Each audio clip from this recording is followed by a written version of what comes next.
So there's a growing appetite for the grocery and meal delivery market.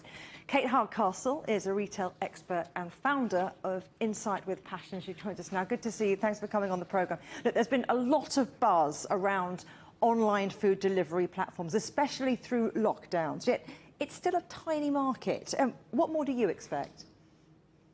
Well, I think we're going to see more growth. There's so many things that are factored here. I think at the start of lockdown across the world, people did look at alternate grocery supply and safe grocery supply, and they did use meal subscription services, restaurant delivery services to feed that. But actually, as you start to look at how consumer appetite has changed in other areas, things like wanting to learn new skill sets. So a lot of these meal subscriptions provide an element of cooking and then guided cooking. So it feeds into that. Healthy eating has become even more paramount, and many people starting to work from home and staying working from home has meant that people are looking for a variety of meal options. So the consumer zeitgeist is also feeding into this, and I think that's created what we're seeing as certainly a growth market for months to come. You say it's a growth market, but growth in this sector is going to be expensive. I mean, just look at HelloFresh, for example. Strong sales, but those margins, they've been squeezed. There is so much to factor in when we think about these businesses. They've got to have strong local supply network. They've got to keep an eye on one of the most movable prices we've got in most continents at the moment in terms of the food pricing. They've got to make sure that their delivery model fits, and also delivery model versus the geographic region. Some areas are much easier to cater for when you've got a cluster of customers versus more spread out areas. So as these organisations grow, just as we saw the supermarket grocery delivery model start to adjust and take time to make profit, we're going to see that slow curve build to profit opportunity.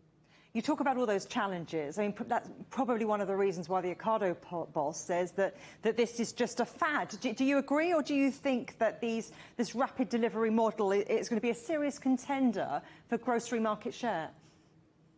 There's so much crossover with the different types of provision here. We've got everything from meal subscription boxes to quick grocery delivery, which is very much based on that speed of delivery and those cluster zones where you've got a built-up community. So I think different types of the delivery service will work better than others and in different geographic location. But in terms of the idea of having food provided to your door rather than having that cumbersome chore to do every week, I don't think this is a slow burner. I think this is something where there is consumer appetite and demand for a good amount of time to come. So let's talk about some of those companies that are making headlines. I'm thinking, you know, Deliveroo and Delivery Hero getting that big stake.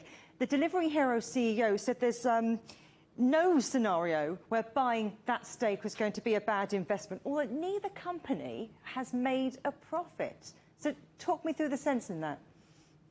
Well, I think it's down to consumer demand, but it's about these quite relatively new businesses starting to get a foothold with consumers. Many of them are offering discounted rates or even free boxes to start people off on the service. Huge amount of discounting that we saw too with the likes of Ocado when they start that delivery model. You've got to gain consumer trust, then you've got to build consumer loyalty. Another is very much about the staffing model. How are you going to make sure that brand is delivered to everyone's doorstep perfectly, on time, in full, on every occasion?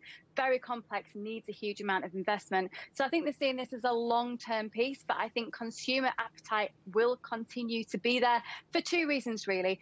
First and foremost, when it comes to the mundane like grocery, people just want to spend their time doing much better things, much more exciting things.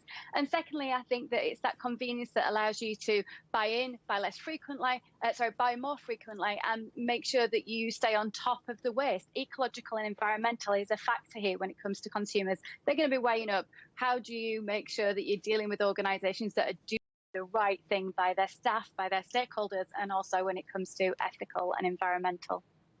Oh, it sounds like what we need are hungry consumers. Katie, a pleasure talking to you. Thank you.